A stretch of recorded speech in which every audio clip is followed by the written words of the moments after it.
Alright, so we're ready to make our garbure now. We have all of our vegetables, all of our mise en place diced. It doesn't really matter what size you dice the vegetables. The big thing is pick a size and stick to it so everything is about the same size so it cooks at about the same rate.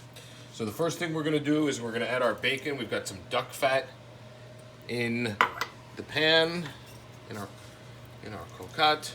And we're just going to let this render. This is about 7-8 ounces worth of bacon cut into lardons like this, and we're just going to let this render. We don't want to let it.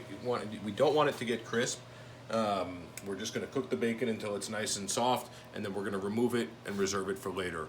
After that, we'll add our mirepoix, our onion, carrot, and celery. We'll sweat that for a little bit, which just means to cook it gently without any color. We can even keep the pot covered and let that liquid stay in the pan and kind of create a little stock in the pan. That's nice. We have some garlic that we mashed up in our mortar and pestle.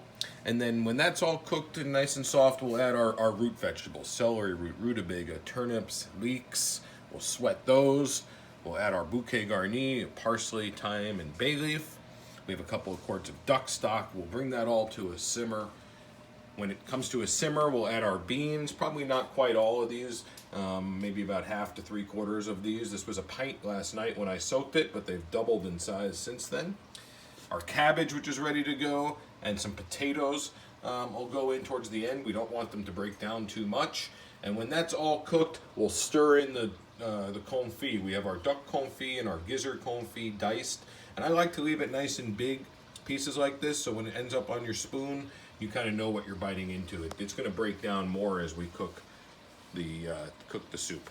So when that's all done, we'll add a bunch of chopped parsley, serve it with a nice crusty loaf of bread, and we'll be ready to go.